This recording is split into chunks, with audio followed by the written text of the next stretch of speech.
Hello दोस्तों, स्वागत है आप सभी का एक बार फिर से आपके अपने YouTube channel TS agri academy में।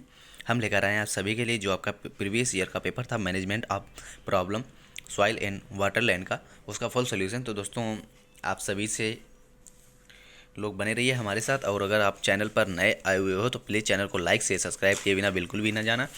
जो हम देखते हैं अपने टोटल 60 क्वेश्चन थे इस पेपर में, तो देखते हैं कि हमारा पहला क्वेश्चन क्या था, और पूरा का पूरा सटीक आंसर सारे के सारे हैं।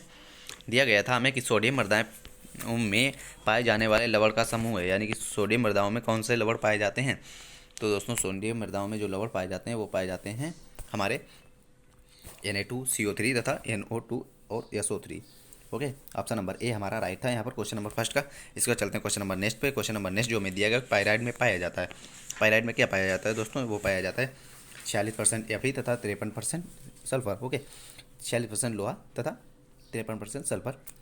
टू का ऑप्शन नंबर ए राइट था हमारा। क्वेश्चन नंबर 3 हमें दिया गया था, वह तत्व जो अम्लीय मृदाओं में पौधों के लिए प्रायः नम होता है। वह तत्व जो अम्लीय मृदाओं में पौधों के लिए प्रायः कम होता है। कम होता है, क्या होता है दोस्तों, वो होता है अम्लीय मृदाओं में मोलिब्डेनम। ऑप्शन बी राइट होगा, मोलिब्डेनम। इसके बाद हमारा क्वेश्चन नंबर नेक्स्ट होगा। नेक्स्ट जो हमें 4 नंबर दिया गया कि विनाइट्री अवरोधी खली है, यानी कि नाइट्रीकरण अवरोधी खली है। नाइट्रीकरण अवरोधी कौन सी खली है दोस्तों, वो है नीम की। ऑप्शन सी राइट होगा, ऑप्शन सी राइट होगा क्वेश्चन नंबर 4 का। इसके बाद हमारा नेक्स्ट क्वेश्चन होगा क्वेश्चन नंबर 5। क्वेश्चन नंबर 5 जो हमें दिया गया है कि क्षारीय मृदाओं को की सुधारने में मिलाया जाता है। क्षारीय मृदाओं को सुधारने में किसका उपयोग किया जाता है दोस्तों, वो किया जाता है ऑप्शन नंबर सी, जिप्सम का। ओके, जिप्सम का, ठीक है, क्षारीय मृदाओं में जिप्सम का। इसके बाद क्वेश्चन नंबर हमारा 5 नंबर होगा, 6 नंबर। 6 में जो दिया गया है पीएच 6 वाली मृदाएं कहलाती हैं, यानी कि 6 वाली पीएच की मृदाएं क्या कहलाती हैं दोस्तों। अगर पीएच हमारा एवरेज ले लेते हैं, अगर पीएच 7 है तो वो मृदाएं जो होती हैं उदासीन कहलाती हैं, यानी नेचुरल। और यह 7 से अधिक होता है तो वो हो जाती हैं क्षारीय, यानी अल्कलाइन। और 7 से कम रहता है तो वो रहती हैं, जो 7 से कम रहती हैं वो रहती हैं हमारी लवणीय या अम्लीय। जो लवणीय होती हैं वो 7 से कम रहती हैं। यहाँ हमसे पूछा गया है कि पीएच 6 से कम वाली मृदा कहलाती है, तो दोस्तों कहलाती है एसिडिक। ओके, एसिडिक, अम्लीय, सी। ऑप्शन नंबर हमारा सी राइट होगा, ऑप्शन सी अम्लीय। इसका क्वेश्चन नंबर नेक्स्ट है, वह मृदा जिसका पीएच 8.5 से कम, विनिमय सोडियम प्रतिशत 15 से कम, विद्युत चालकता 4 DCM से अधिक होती है, वह मृदा होती है। वह मृदा कौन सी होती है दोस्तों, वो लवणीय मृदा होती है। ऑप्शन ए राइट होगा क्वेश्चन नंबर 7 का। ओके, ऑप्शन ए सैलाइन मृदा। ओके, चलते हैं क्वेश्चन नंबर 8 पे। 8 में दिया गया था कि लवणीय मृदाएं जानी जाती हैं। लवणीय मृदाएं किससे जानी जाती हैं, तो दोस्तों वो जानी जाती हैं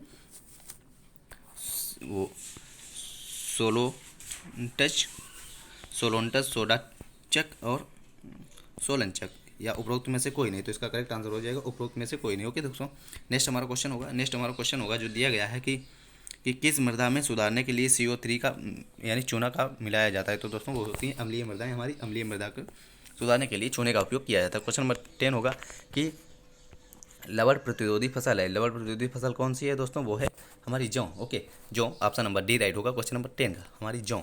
ठीक है, नेक्स्ट है 11 में हमें दिया गया अम्लीय मृदा बनने का उत्तरदायी कारक है। अम्लीय मृदा बनने का उत्तरदायी कारक कौन सा है दोस्तों, वो है अधिक वर्षा, कम वर्षा, ए बी दोनों, या इनमें से कोई नहीं। तो इसका करेक्ट आंसर हो जाएगा दोस्तों अधिक वर्षा। ओके, अधिक वर्षा अम्लीय बनने का एक कारण है। ओके, ठीक है। इसके बाद हमारा क्वेश्चन नंबर जो 12 होगा, 12 जो हमें दिया गया है कि क्षारीय मृदाएं मुख्यतः पाई जाती हैं। क्षारीय मृदाएं मुख्यतः एल्कलाइन सॉइल जो होती है वो मुख्यतः कहाँ पाई जाती है, वो पाई जाती है हमारी शुष्क एवं अर्धशुष्क जलवायु में। शुष्क एवं अशुष्क जलवायु में। तो ऑप्शन ए राइट होगा क्वेश्चन नंबर 12 का। ओके, इसका चलते हैं क्वेश्चन नंबर 13 पे। 13 में दिया गया अवशोषित H+ और Al+ मुख्यतः रूप से उत्तरदायी है। अवशोषित Al+ और Al+ मुख्यतः उत्तरदायी है। तो किसका उत्तरदायी है दोस्तों, क्वेश्चन नंबर 13 का जो आंसर नंबर हमें दिया गया ऑप्शन नंबर सी राइट होगा, मृदा अम्लता। मृदा अम्लता ऑप्शन सी राइट होगा क्वेश्चन नंबर 13 का। क्वेश्चन नंबर 14 में दिया गया अम्लीय मृदाएं में Fe की उपलब्धता होती है। अम्लीय मृदाओं की उपलब्धता कितनी होती है, मतलब कम होती है, ज़्यादा होती है, मध्यम होती है, इनमें से कोई नहीं होती। तो इसका करेक्ट आंसर हो जाएगा कि उच्च होती है। तो ऑप्शन डी राइट होगा हमारा क्वेश्चन नंबर 14 का। इसके बाद दिया गया है SAR मृदाएं अधिशोषण अनुपात है। SAR मृदाओं का अधिशोषण अनुपात है। क्या है अनुपात दोस्तों, वो है Na/Ca मैग्नीशियम/2। ऑप्शन ए राइट होगा क्वेश्चन नंबर 15 का। क्वेश्चन नंबर 16 देखते हैं। 16 में दिया गया है भारत कृषि परिस्थिति क्षेत्र है। भारत में कितने कृषि परिस्थिति क्षेत्र हैं दोस्तों, वो है टोटल 20। ओके, ऑप्शन नंबर हमारा सी राइट होगा यहाँ पर, ऑप्शन सी क्वेश्चन नंबर 16 का। क्वेश्चन नंबर 17 हमें दिया गया है कि टोटल,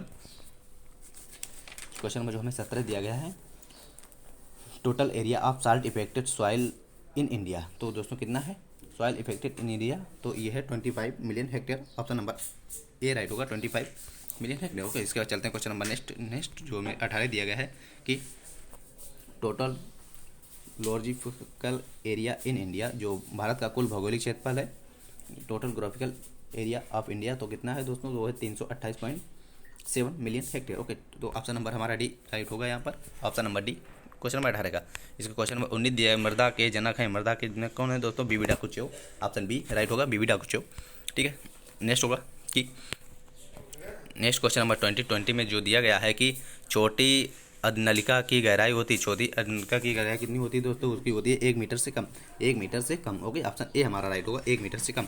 इसके 20 नंबर का ऑप्शन ए राइट होगा। इसके चलते हैं क्वेश्चन नंबर नेक्स्ट पे। नेक्स्ट जो हमें दिया गया है, नेक्स्ट क्वेश्चन दोस्तों, क्वेश्चन नंबर 21 दिया है, मृदा कटाव मुख्यतः प्रभावित होता है, मृदा कटाव मुख्यतः प्रभावित होता है, जो इसका जो करेक्ट आंसर होगा दोस्तों, मृदा कटाव जो प्रभावित होता है वो हमारा प्रभावित होता है वर्षा की तीव्रता से। ओके, वर्षा की तीव्रता से। ठीक है, इसके बाद चलते हैं क्वेश्चन नंबर 22 पे। 22 में जो हमें दिया गया है, परत अपरदन देखा जाता है, परत अपरदन देखा जाता है, कहाँ देखा जाता है, गहरे ढलान वाली में, मध्यम ढलान वाली या इनमें कम ढलान वाली मृदा। तो दोस्तों मध्यम ढलान वाली मृदा में परत अपरदन देखा जाता है। नेक्स्ट होगा क्वेश्चन नंबर 23 दिया गया है, मृदा में गंदा मृदा युक्त धुंधला पानी का बहना सूचक है, मृदा में गंदा मृदा युक्त धुंधला पानी बहना सूचक है किसका दोस्तों, वो होता है परत अपरदन का, यानी कि सॉइल हमारी धीरे धीरे इरोजन, सॉइल जो है धीरे धीरे कट रही है, यानी कि उसमें। ठीक है, नेक्स्ट क्वेश्चन होगा 24 में जो हमें दिया गया है कि 24 में निम्न में से वायु अपरदन का प्रकार नहीं है, वायु अपरदन का प्रकार नहीं है दोस्तों, वो होता है बदी बेर्धन जो है वो वायु प्रदूषण का उपाय नहीं है। 24 का ऑप्शन डी राइट होगा। क्वेश्चन नंबर 25 में हमें दिया गया है कि सामान्य मृदा हानि समीकरण दिया जाता है, सामान्य मृदा समीकरण दिया किसने दिया, वो दिया बिस्मायर एवं स्मिथ। ओके दोस्तों, नेक्स्ट क्वेश्चन हमारा होगा, नेक्स्ट क्वेश्चन हमारा 26 में हमें दिया गया है कि क्वेश्चन नंबर 26 अपरदन को बढ़ावा देने वाली फसलें हैं, यानी कि अपरदन को बढ़ावा देने वाली इरोजन परमिटिंग क्रॉप इज, तो कौन सी है दोस्तों, वो है मक्का गेहूं बाजरा, दो आलाव एवं जो है दोस्तों ये आलाव एवं। ऑप्शन नंबर डी हमारा राइट होगा। क्वेश्चन नंबर 27 में दिया गया है, पीएच की खोज किसने की, पीएच की खोज दोस्तों SPL Sorensen. Option A right होगा, सोरेंसन ने सन 1901 में की। नेक्स्ट होगा क्वेश्चन नंबर 28 में जो हमें दिया गया है, पीएच पैमाने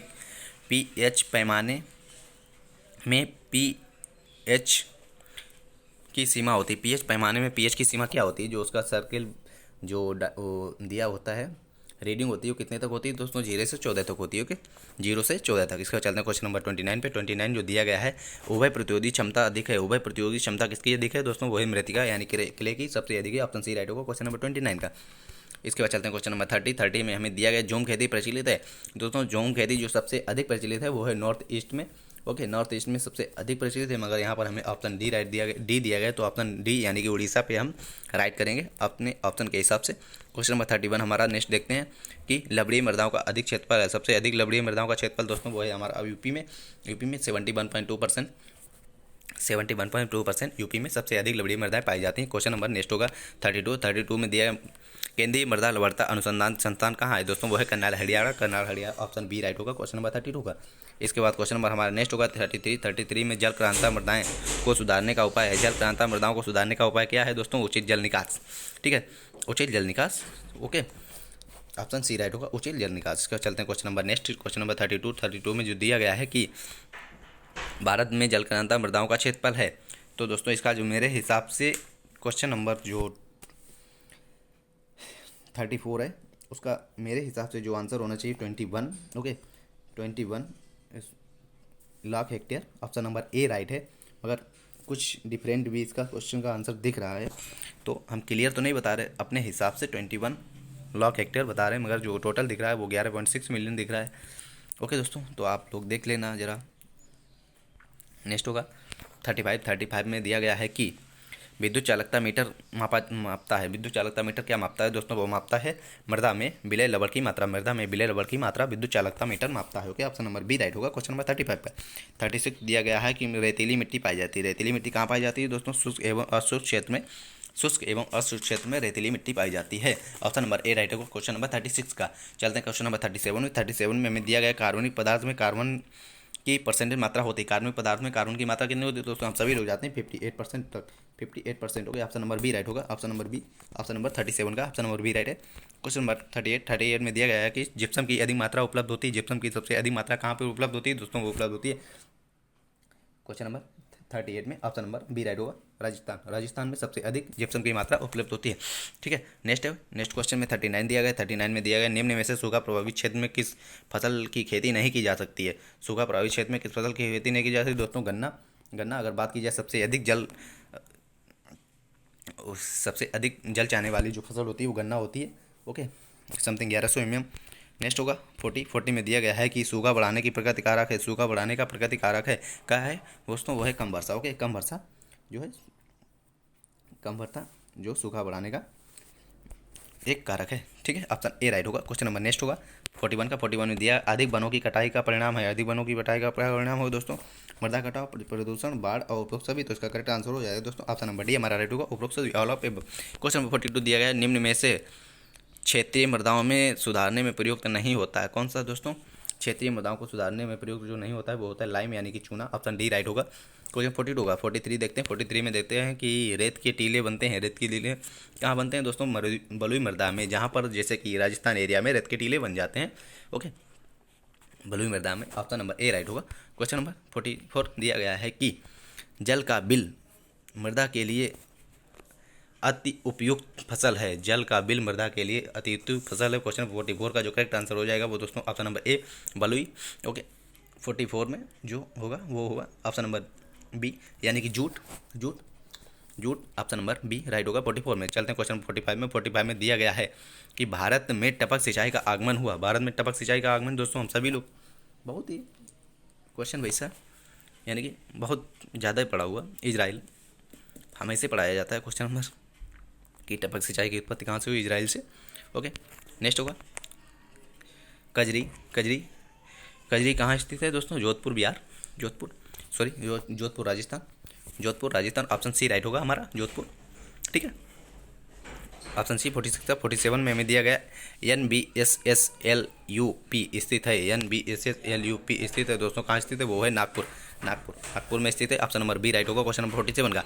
चलते हैं क्वेश्चन नंबर 48 में दिया गया जिप्सम में पाया जाता है। जिप्सम क्या पाया जाता है दोस्तों? जिप्सम में जो पाया जाता है वो पाया जाता है ऑप्शन नंबर बी हमें यहाँ पर दिया गया 23.1% कैल्शियम तथा 18.6% सल्फर। ओके, तो मगर ये जो क्लियर पाया जाता है वो 29.4% कैल्शियम और 33.5% सल्फर। मगर यहाँ पर जो हमें ऑप्शन दिया गया है वो ये है, तो ये ऑप्शन बी ही लगाएंगे हम। ऑप्शन नंबर बी हमारा यहाँ पर ऑप्शन सी लगाएंगे यहाँ पर। ऑप्शन सी ही जो दिया गया है इसके अकॉर्डिंग, तो ऑप्शन सी हमारा राइट होगा। क्वेश्चन नंबर 48 का ऑप्शन सी राइट होगा। ओके दोस्तों, क्वेश्चन नंबर 49 में दिया गया है मृदा उपयोगिता वर्गीकरण का अनुसार कृषि उपयोगी वर्ग है। कृषि के लिए कौन सा उपयोगी वर्ग है? तो दोस्तों वो हमारा होगा क्वेश्चन नंबर 49 का करेक्ट आंसर है ऑप्शन नंबर ए 49 का। ठीक है, चलते हैं क्वेश्चन 50 में दिया गया मृदा अपरदन के लिए उत्तरदायी कारक है। मृदा अपरदन के उत्तरदायी कारक है कटाई, वनों की कटाई, अधिक चराई, तांत्रिक खेती। तो ऑल ऑफ दी जिसके ऑप्शन नंबर डी राइट होगा क्वेश्चन नंबर 50 का। ठीक है, क्वेश्चन नंबर नेक्स्ट होगा। नेक्स्ट में दिया गया है कि मृदा निम्नीकरण के लिए उत्तरदायी कारक है। मृदा निम्नीकरण के लिए उत्तरदायी कारक कौन सा है दोस्तों? वो है उत्तरदायी जो कारक है हमारा वो है उपरोक्त सभी। ओके, अपरदन भी है, लवणीय क्षारीय मृदा भी, कार्बनिक अपशिष्ट भी है, उपरोक्त सभी। तो ऑल ऑफ एबव भी है। ऑप्शन नंबर डी राइट होगा क्वेश्चन नंबर 51 का। चलते हैं क्वेश्चन नंबर 52 में हमें दिया गया है कंटूर बंध का प्रयोग होता है। कंटूर बंध का प्रयोग कहाँ होता है दोस्तों? कंटूर बंध का जो प्रयोग होता है 52 का जो करेक्ट आंसर होगा हमारा वो होगा ऑप्शन नंबर ए 750 mm से कम वर्षा वाले क्षेत्रों में कंटूर बंध का प्रयोग होता है। ओके, ऑप्शन ए राइट होगा क्वेश्चन 52 का। चलते हैं क्वेश्चन नंबर 53 में दिया गया सूखा की भयंकर अवस्था है। सूखा की भयंकर अवस्था क्या है दोस्तों? बाढ़, अकाल, शुष्कता या सूखा दौर। तो दोस्तों अकाल ऑप्शन बी राइट होगा।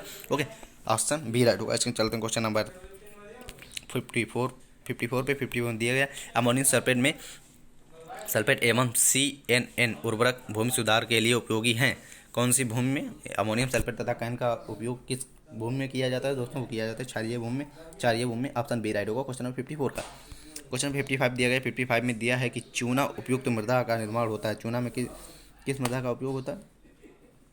चूना युक्त मृदा का निर्माण होता है किन क्षेत्रों में होता है दोस्तों? क्वेश्चन नंबर 55 जो उसका करेक्ट आंसर होगा दोस्तों वो होगा चूना युक्त मृदा का निर्माण होता है दोस्तों। चूना युक्त जो मृदा का उपयुक्त होता है वो होता है सब ट्रॉपिकल एरियाज में, सब ट्रॉपिकल एरिया में। मगर यहाँ पर हमें वो ऑप्शन नहीं दिया गया तो इसीलिए हमारा नॉन ऑफ दीज जाएगा, उपरोक्त में से कभी कहीं नहीं। ओके, नॉन ऑफ जो सब ट्रॉपिकल एरियाज होते हैं वहाँ पर चूना युक्त मृदाओं का निर्माण होता है, मगर वो ऑप्शन हमें यहाँ पर दिया नहीं गया है, इसीलिए ऑप्शन डी हमारा कोई नहीं राइट होगा। क्वेश्चन 56 है। 56 में दिया मृदा का निम्नीकरण होता है। मृदा का निम्नीकरण किससे होता है दोस्तों? वो होता है option number B NO2 CO3 CaSO4 का संचलन। ओके, ऑप्शन नंबर बी हमारा राइट होगा क्वेश्चन 56 का। 57 में दिया गया है निम्न से नेक्स्ट क्वेश्चन जो है दोस्तों, साथ ही साथ आप चैनल को लाइक से सब्सक्राइब करना बिल्कुल भी ना भूलें। क्वेश्चन नंबर 57 में दिया है निम्न में से अयोग्य बंजर भूमि है। अयोग्य बंजर भूमि है दोस्तों, ये क्वेश्चन हमारा डाउट का है कि अयोग्य बंजर भूमि कौन सी है। तो दोस्तों मेरे हिसाब से जो है वो होनी चाहिए ये क्या नाम खड़े बर्फ़ से ढके क्षेत्र मेरे हिसाब से होना चाहिए, मगर हम क्लियर नहीं बता रहे हैं। क्वेश्चन का क्लियर आंसर इसका हमें नहीं मिला है, मगर अब मैं कुछ अपने हिसाब से एक्सपीरियंस से बता रहा हूँ कि ऑप्शन नंबर सी यहाँ पर हमारा राइट होना चाहिए, मगर फिर भी इस क्वेश्चन को हमने डाउट में ही डाला है। ओके दोस्तों, 57 का। क्वेश्चन नंबर 58 हमारा होगा। 58 में दिया गया है कि पाइराइट का सूत्र है। पाइराइट का सूत्र क्या है दोस्तों? FeS2। ओके, क्वेश्चन नंबर 58 का ऑप्शन ए राइट है। क्वेश्चन नंबर 59 में कौन सा उर्वरक मृदा में अम्लता उत्पन्न करता है दोस्तों? कौन सा उर्वरक है? वो है ammonium sulphate, NH4 ammonium sulphate मृदा में अम्लता उत्पन्न करता है। ओके दोस्तों, अमोनियम सल्फेट। नेक्स्ट है कि नाइट्रीकरण प्रक्रिया अधिक होती है। नाइट्रीकरण प्रक्रिया अधिक होती है किस ऋतु में होती है दोस्तों? वो होती है शीत ऋतु में। ओके, शीत ऋतु में सबसे अधिक होती है। ऑप्शन नंबर ए राइट होगा क्वेश्चन नंबर 60 का। सो दोस्तों आप लोग हमारे चैनल को लाइक से सब्सक्राइब करना बिल्कुल भी ना भूलें, अपने दोस्तों के पास शेयर भी करें। हम मिलेंगे अपने नेक्स्ट वीडियो में, तब तक के लिए धन्यवाद। So thanks for watching. Okay guys.